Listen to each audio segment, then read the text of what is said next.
Pemirsa, kami juga sudah terhubung dengan salah satu relawan di Kecamatan Pacet, Muhammad Musa. Selamat malam, Pak Musa. Pak Musa, mohon maaf, audio Anda masih di mute. Ya, Oke. selamat malam, Mbak. Baik, Pak Musa, saat ini apakah proses evakuasi masih berlangsung? Sampai dengan tadi di berbagai titik masih berlangsung ya, karena masih banyak juga jenazah yang memang belum diambil gitu ya, atau masih tertimbun reruntuhan tanah, reruntuhan bangunan, gitu Mbak. Baik, Pak Musa, mohon maaf, sejak Anda tiba di sana, sudah mengevakuasi berapa jenazah, Pak? Ya Mbak. Sejak Anda tiba di sana, sudah mengevakuasi berapa jenazah, Pak? Tadi itu kita evakuasi 8 ya.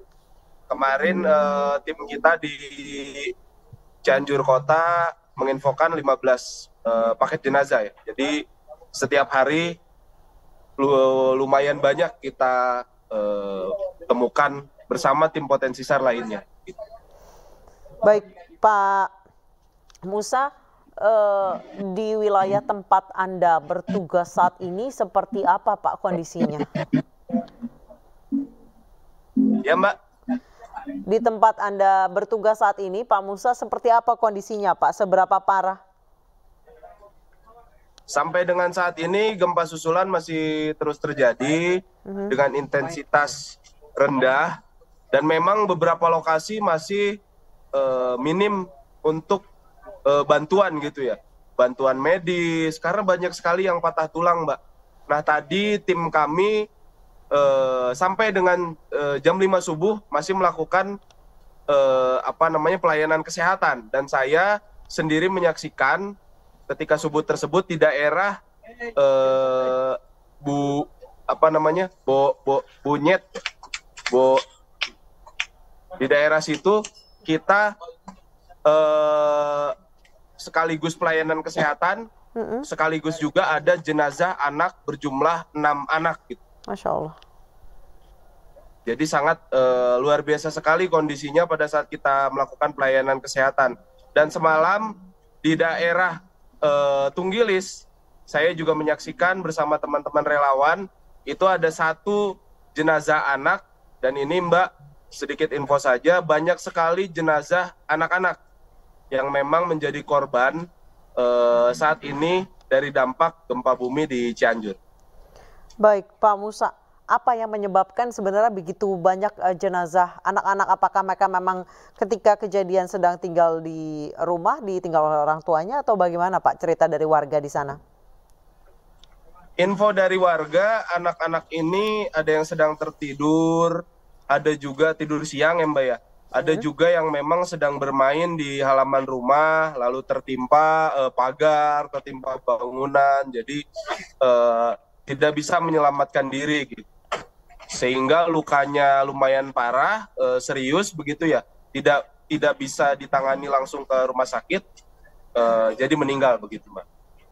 Baik, Pak Musa, saat ini di tempat Anda bertugas di Kecamatan Pacet, apakah masih kurang logistik, Pak? Di kecamatan yang terparah sendiri itu Cugenang ya, itu kita ada pos bayangan. Kalau di Kecamatan Pacet itu ada pos lapangan Salam Aid.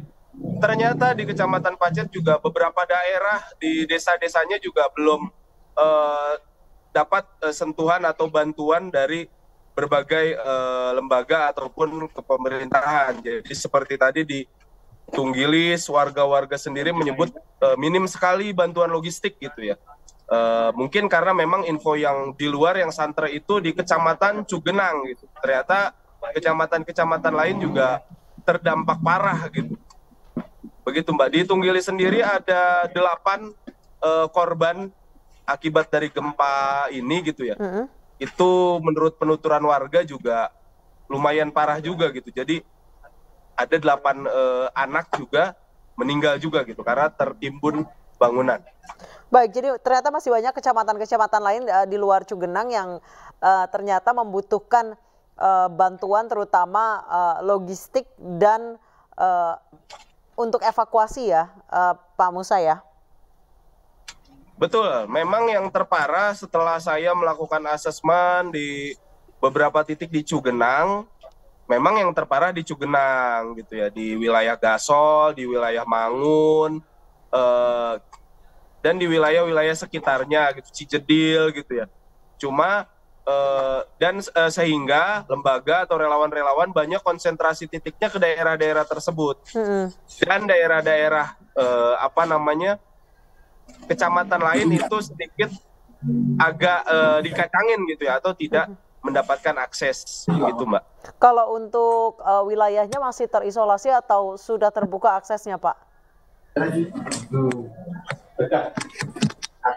Kalau untuk wilayahnya sudah terbuka ya secara akses ya, cuma memang mungkin sampai dengan hari ini informasi jalur via puncak menuju Cianjur itu banyak informasi keluar bisa diakses melalui jalur Gasol sehingga tadi terjadi kemacetan. Dan per tadi informasi dari tim kami yang evakuasi di Tapal Kuda itu sudah bisa dilalui via puncak menuju Cianjur itu dengan kendaraan roda 4. Bahkan roda 2 juga bisa. Cuma memang kami juga belum mendapatkan informasi lebih detail terkait kepastian apakah memang sudah bisa dilalui oleh kendaraan umum atau hanya teman-teman rescue saja yang boleh lewat. Baik, Pak Musa, saat ini tempat Anda bertugas di Kecamatan Pacet, bagaimana kondisi para pengungsi? Apakah sudah ada tenda yang proper, terpal, selimut, obat-obatan, makanan bayi, popok lansia dan bayi? Ya, di Tunggilis sendiri di dekat pos lapangan kita itu masih membutuhkan tenda, Mbak. Jadi ironisnya itu masyarakat penyintas itu jadi memakai plastik media untuk tanaman di kebun untuk jadi tempat istirahat mereka. Jadi tempat tidurnya itu dengan media plastik tanaman-tanaman yang ada di kebun, tanaman-tanaman sayur. Jadi sangat pilu sekali saya melihatnya.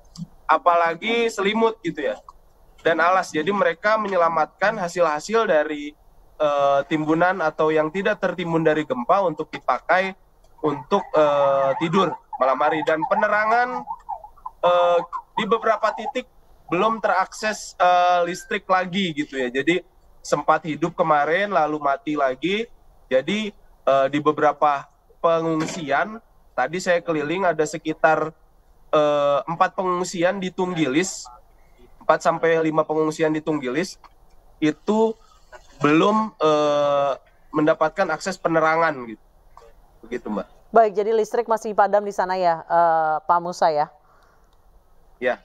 Baik, terima kasih banyak Pak Muhammad Musa telah bergabung bersama kami. Jaga kesehatan selalu Pak Musa, terima kasih atas baktinya sebagai relawan. Selamat malam.